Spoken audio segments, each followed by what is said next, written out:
Hello everybody and welcome back to the Leeds Lens. Two massive stories today as we look at potentially a new star attacker that Leeds are looking at. He might be called Dilane Bakwa, he is called Dilane Bakwa, and we're also going to be talking about a bit more sad story as much, which is about the treatment of Ramazani and what the situation is with Ramazani, because we know from what Graham Smythe said this morning that he has been left out of the Leeds United squad. But before we get into the video, if you could help the channel by dropping a like, subscribe, all that good stuff, massively helps the channel as I close in on 1,000 subscribers, which is my aim is to do by the end of the transfer window, which is the 1st of September. So if you could help the channel by doing that, that would be fantastic. But yeah, let's get into the first story, which is, of course, Dilane Bakwa. The Strasbourg winger, Sasha Tiavoli, with a massive update this morning, reporting that Leeds United have gone ahead of Nottingham Forest and are pushing to sign Dilane Bakwa for a reported fee of €35 million, which is the asking price of Strasbourg, and Leeds United are willing to pay it. So that rounds up to about 30, or rounds down in pounds to around about £30 million. I am so excited about this one, people. I am so excited. Anyone's watched my channel over the last few days, I've been saying Dilane Bakwa, throw the kitchen sink at Dilane Bakwa, go get Dilane Bakwa, he's the player we need.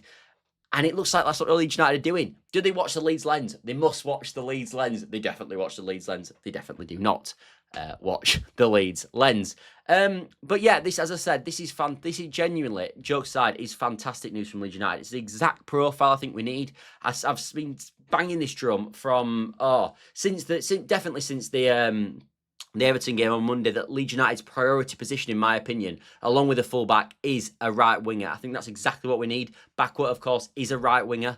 And when I look back to some of the stuff that Daniel Farke said in his press conference as well, he said that Leeds United sort of need a right winger, or a winger who's like a hybrid number 10. And I think Bakwa fits that profile sort of like a glove, really. So I think this is potentially something that would happen. I think this could happen. It's something I really hope does happen. And as you can see, he is on the signing scale on your right-hand side, my left-hand side. And I do have him at a 3 out of 5 rating. I do think this is a one that is a real go. I think there's a 60% chance that Bakwa ends up in a Leeds shirt. Of course, I think Nottingham Forest have had a bid already. This window rejected from Strasbourg, but now they're going back and trying to sell him again. Strasbourg. And obviously Forest since then have bought McAtee, who can play on the right-hand side. They bought Omari Hutchinson, who can play on that right-hand side. And, of course, they've bought Ndoye, who's got a fantastic header in his debut for Forest last weekend.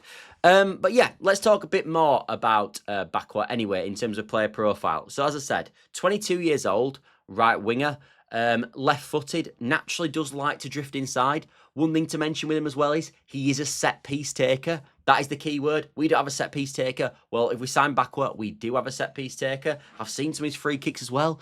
I've seen one where he hits the post. I mean, that's not ideal. We want him to be going in. But it looks like that left, he's got a bit of a wand of a left foot, I think you would describe him as.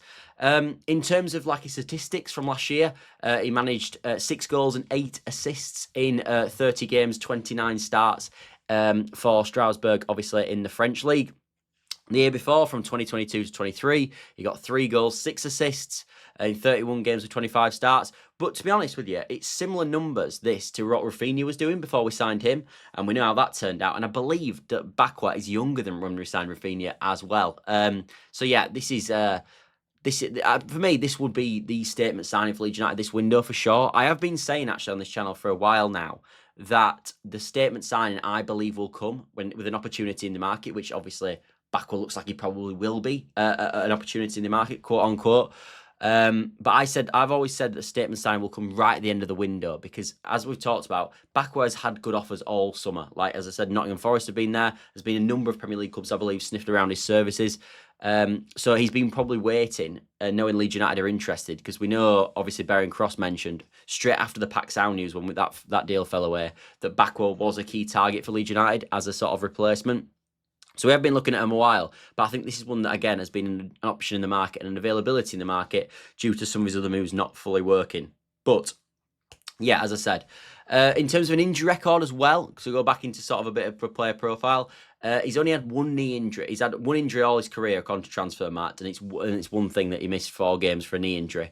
So that's compared to some of the players that are signing attacking thirds, I don't think that's a big deal at all. And it's quite nice actually that we're not linked to somebody who has got a bit of an injury past, because we know that has been a key goal of Leeds United so far this window, of buying players with a bit of an injury record.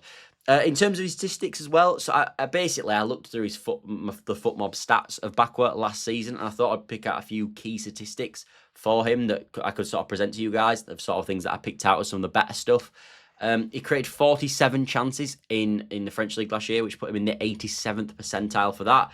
He also completed 35 successful dribbles, so that put him in the 93rd percentile for that. So he must be a really good dribbler. He also managed to win 71 fouls in the French League last year again, which put him in the 100th percentile. And obviously you guys will know, who watch the channel, that when I was talking about Uche, he was really strong for fouls won. And I think that's going to be massively important for Leeds United. Really, really important that we can win fouls, because there is going to be times, as we will see at Arsenal this evening, where Leeds United are struggling in games, and we need a way out, and we need to slow the game down, and we need to sort of have a bit of respite from the onslaught that we're going to face in certain games. And the ability to get the ball to Bakwa and him be able to sort of like hold it up, win a foul, is going to be fantastic for Leeds United, because he is quite strong in the duels as well. And at 5'10", he's not particularly small. He's actually not so bad in the air in terms of his underlying statistics. So yeah, I think, yeah, as I said, the fouls won is a huge win, I think, for us. And also, as I said, he takes set piece as well, which is a huge bonus, because at the moment we have got, as we know, on corners, we have got Stack. Obviously Bakwa is left-footed, so when you're taking a corner on the left-hand side and you want the in-swinger from Stack, you obviously won't be able to do that, because he's not going to hit it with his right foot. But obviously on the left, when we're shooting a corner from the right-hand side of the pitch, he obviously will be able to utilise his left foot for the in-swinger there. But yeah, definitely a positive that we can. And Leeds United, by the way, have got real good. The last time we bought a French league player who was left-footed right winger, it was your boy Rafinha, who's now on for the Ballon d'Or. So that's the selling point to Bakwa for Leeds United for sure.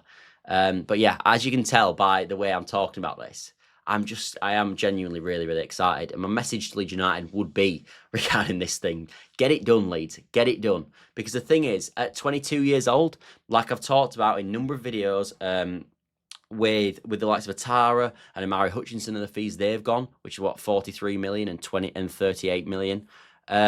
Even if Bakwa doesn't even have that good of a time, for 30 million quid at 22 years old, if he does anything in the Premier League next year, you're unlikely to lose any money on him. And actually, if anything, the fee will go up. Like if he was to get, 10 goal contributions next year in the Premier League, his value would increase for sure. So it's a no-brainer. It really is a no-brainer. And as I said, the ability that he drifts inside and can sort of occupy that number 10 role at times is perfect profile. To be honest, I can't really knock this signing in any way.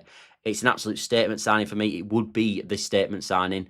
It's the player I want of all of the options that we've been linked to. I honestly am genuinely really excited. There's just no way I couldn't make a video about this, in my opinion. It was just an absolute must. For a player for me who's been banging the drum of Bakwa all window now, to now him to be linked to Leeds and me not make a video, it would be wrong. It would be wrong. But yeah, that is Bakwa for everybody. Really exciting. £30 million. I've got it at a 60% chance of happening. And as I've talked about, I think fits the bill for what we need to an absolute T. So that is the story there. Anyway, moving on to the other story of today, which is about Laji Ramazani. So one winger potentially coming in, one winger potentially coming out. And there's something I do want to mention about this story, which is that I have already obviously made a video today around Ramazani, but the video seemed to corrupt, and it just wasn't seem to be working. Like I had a few people message me, so I'm basically going to repeat it again. So if you have watched, I think about 75 people saw it. It wasn't up for very long, but if you have seen the video, then obviously you're more than welcome to click off now, because I am going to summarise that again. But basically, my opinion on Ramazani is that we should send him out on loan. Especially with Bakwa coming in now, which I didn't know at the time, and obviously with the situation with Okafor as well on the left-hand side now, and you've got Nonto there, and you've got Harrison there, and I think he'd even play Aronson there. I just don't see what we're going to do with Ramazani now, to be honest. I really don't see what we're going to do with Ramazani. I think with him as well, with Ramazani as well, we have got a situation now where we've got a player that's really low stock in terms of how much he's actually worth, and we don't want to sell at the lowest price point. And I worry, and I said this in the video earlier today that sort of has come down now, that Leeds United, I think if we were to sell him this summer, you'd be looking at sort of £5 to £7 million. And for me, that'd be a nightmare situation, because I do think he's a player with lots of potential, and I do think if you were to sign for that price point, we'd instantly be looking around and find ourselves in a similar situation to what we found with Charlie Cresswell, where we're like, why did we do that? So for me, get him out on loan. I know Rangers has been linked, so obviously that could be a mover for him. Another big club, obviously, in Rangers, that obviously the 49 zone as well. My preference would be that he went to a top 5 league, though, because I think the value that you get from playing in a top 5 league and what it looks like to other clubs who could potentially buy these players is much greater in La Liga than it would be at Rangers. So yeah, my preference would be that he does depart Leeds United this summer, because even on a Ramazani level, I mean, we are ruining the kid's career.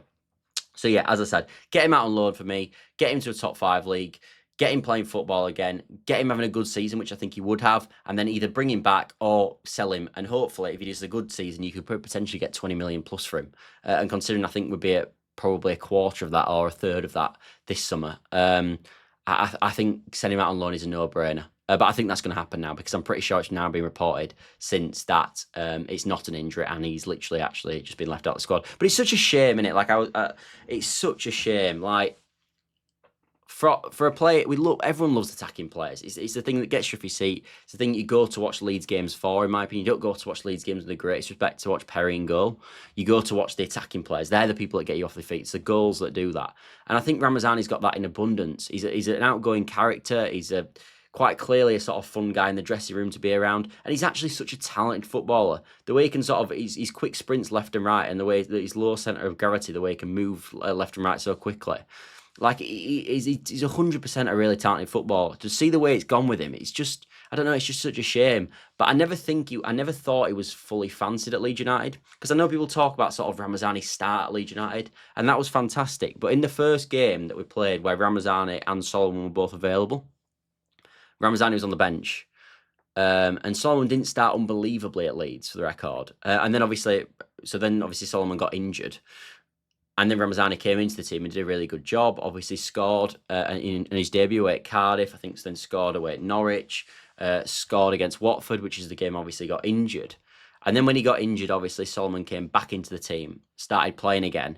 And then really from there, he never really got a sniff again. But it was a shame, because I did see points with Ramazani, especially like in the Sheffield United game, which I was at live. And sort of obviously I was sat at the bottom of the family stand in that game, which is not where he was to sit, but I got a free ticket for that game. And we were really close to Ramazani on the left-hand side, which is the way he played that day. And he was brilliant. Like, he was absolutely brilliant, going back, going forward. And I know people mention about his defensive work rate a lot, and that's the reason. And I know I've mentioned it on this channel about his defensive work rate.